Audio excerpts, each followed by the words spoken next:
So hi everyone, in this video, we are going to discuss relational and also Boolean expressions. When we say relational expression, we are already familiar with this one. So like for example, we have this equal or not equal, greater than, less than, diba? So when we say relational na operator, it's an operator that compares the values of its two na operands. And with that comparison, it's going to return true or false or Boolean na representation. Yung mga operators natin, it's dependent on the design of the language. Like, for example, these are how the operators are represented in Java, in Ada rather. Tapos, iba din naman sa mga C-based na languages. Like, for example, sa equal na to. And then sa Fortran, um, meron din silang provision here like instead of using the equal, yung gagamitin is dot, EQ, tapos dot. So, it depends on the language na design. So, yung relational operator na to, you can use it with different na data types then. You can compare numbers, you can compare strings, and even mga enumeration types. So, kung paano yung pag-compare, it's dependent on the type. Like, for example, if we're dealing with numbers, so simple na numeric operation siya, but for strings, it may be compared character by character. Okay? And then, in some languages also, meron din siyang mga operator na overloading. So, you can compare, di ba, strings, you can compare integers, or you can compare, pero not really on mga floating point, di ba? We don't really use equality with the floating point. Pero in JavaScript, which we know is a weakly type na language, we can actually compare different types. Like for example, we have the string na 7, tapos 7. And then in JavaScript, this returns a true kasi with the equality na operator and we have a 7 here, it coerces the string na 7 into a numeric na value. Pero we also have an additional na operator here in JavaScript, which is equal, equal, equal. So, ano yung difference niya sa equals, equals lang? So, dito, dapat the same type, tapos the same din yung value. That's why, na itong si 7 na string, hindi niya kino-coerce into a numeric na type and the other way around. So, this is going to return a false kasi hindi nga sila same ng type. Okay? So, what about you? When you build your own programming na language, what other operators are you going to add in, let's say, inequality or inequality, di ba? So, basta, you just have to make sure na as much as possible, hindi masyadong complicated yung mga operators na gagamitin ninyo. Okay? So, what about yung precedence ng operator? So, like for example, we have a plus 1 greater than 2 times b. Which do we evaluate first? The greater than na sign or the plus or multiplication operator? So, sa relational na operators, it has lower precedence than the arithmetic na operation. So, what we do is ipo-perform muna natin si 2 times b, tapos a plus 1, tapos we perform the arithmetic na operation. Okay? And then, let's move on to the Boolean expressions.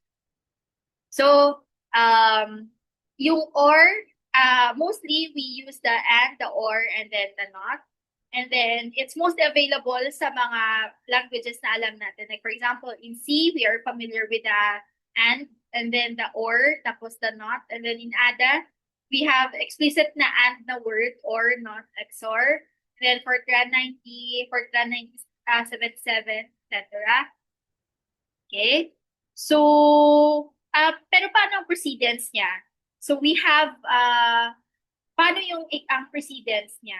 So in the mathematics of Boolean algebra, the or and na operators must have equal na precedence. Pero sa mga C-based na languages, binibigyan ng higher precedence yung and compared to or. So maybe because usually, di ba, pag and, it's associated to the multiplication na na operator or multiplication na operation. And then, pag addition naman, it's with or. Okay? So that's why, naturally, and yung may higher na precedence. Okay?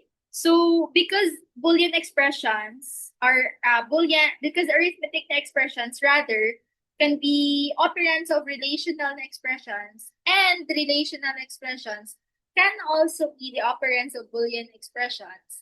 So we must define kung ano yung precedence levels ng tatlong to. So arithmetic operation, relational expression, tapos we have the Boolean. So ano yung precedence niya? So this is from the highest to lowest. So yung mga unary na mga operators, usually they have the highest precedence followed by your arithmetic na multiplication, division, modulo, and then your binary plus and then minus. And then yung relational operators natin. And then yung lowest precedence would be the and followed by your or. Okay? So, yeah. So what about in ano? Like for example, let's say meron kang A is greater than B and then greater than C. So ano yung pag-evaluate dito? Ano yung may precedence? So actually, in C99, this is not this could be legal, but the result is not what you might expect. Kasi ina-expect mo, di ba, dapat yung B should be less than A tapos B is greater than C. Pero that's not the case kasi yung pag-evaluate dito, it's from left to right. Bale, pag-evaluate mo, A is greater than B, tapos result of this and then greater than C. So, yeah. And then with the Boolean expressions, dito na papasok si short circuit na evaluation. So, ano ba si short circuit? So, very common siya. Like, for example, if we have using AND, diba sa AND na operation, let's say meron tayong dalawang operand, if meron kang sa AND na operation, dapat both na operands mo should result into 1 para maging true siya. Pero what if merong isang operand na mag-0? So if ang isang operand, for example, is 0, hindi niya na-evaluate yung iba, yung another operand. Okay?